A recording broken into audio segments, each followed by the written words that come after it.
Treyarch have finally just given us an updated look at the new Vault Edition operators. So as you know, they are responding to feedback. They almost never do this, but I'm glad that they are. So you can see them all on screen right now, and they look way better. Before, they had this sort of unrealistic look to them, so they have a really realistic style now. So I'm not going to read all of the blog posts, but it will be linked in the description. So you can see the new Karma skin on screen right now. It's a bit generic. I mean, this one's not really that special. Let's go to the next one. Then we see Harper. Before, Harper was in this big chunky skin and he just looked absolutely goofy. Now it seems a lot more in line. I think the futuristic elements that they went with the original Vault Edition just didn't match the aesthetic of Black Ops 2, and this is a lot more streamlined and realistic and grounded. Before, it seemed more like anime inspired or something. Then we get a look at the new TEDD skin, which looks absolutely insane. I really like how they've changed this up, and if you look at the full thing, you can actually see the ray gun is a part of his arm here, and he's got like a cockroach on his wrist as well, and all this crazy stuff. He's fused with the bus from Transit and all of this really cool stuff. I really like this design. The description says TEDD's face has been decomposed to match his original look from Black Ops 2. In addition, TEDD's previous Vault Edition will still be available to Vault Edition owners as a separate skin with some additional adjustments. Once a seemingly benign transit operator embedded in an automated bus system, TEDD is first encountered ferrying survivors through the eradicated wilds of the Pacific Northwest, where scorched highways and undead-infested outposts are all that remain of civilization. So yes, the original skin is still going to be available, and actually this looks really good. They've updated it a bit, but I really like that they're just giving us two versions of this skin now. This one looks really great. I like both variants. Of course, this is before his face got melted. So the new one is the Ether Assembly. The old one is the Service Supreme skin. Prolonged exposure to environmental hazards and isolation triggered severe personality drift, resulting in erratic speech patterns and spontaneous aggression. Though his primary directive remains safe and efficient transport, his definition of safety and acceptable rider behavior has grown increasingly volatile. TEDD remains operational, but any boarding procedure or interaction in general should be conducted with extreme caution. So I recently did a video on the full story of TEDD, which will be linked in the description, that goes over his backstory with Broken Arrow and the Adams, and it's really cool. Then we get a look at the new Ripper skin, again just a more realistic version and more akin to what we saw in Black Ops 3, for example. Again, a really cool skin, and of course we can see the menus in the background of Black Ops 7 as well. Looks really nice. Kind of looks like a shark from this angle. And yeah, like I said, you can go in the description if you want to check out the full blog post. They have also said that because they are making changes to the skins, they won't be available in the beta and will just be available at launch. I'm not exactly sure why, because they look practically finished from the showcase here. They got to work fast, and again, I'm so glad that they are responding to feedback and making the game look a lot more realistic. It's making me hopeful that the post-launch skins are going to be a lot more grounded this time around. They've been saying they're listening to feedback, so this is basically evidence of that. They are sticking to their word, I guess, because Battlefield 6 has been taking so much of the competition. And we did also get a proper look at the Wonder vehicle that's on the Transit-inspired launch map, showing the 3 Abomination heads on the front, which is tied down. It looks so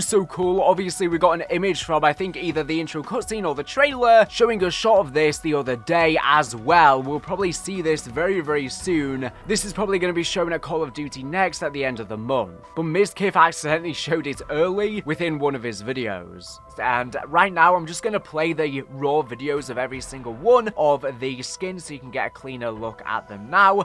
But yeah, just a little short video here. Marketing for Black Ops 7 Zombies, of course, all next week. Anyways, enjoy the little clips.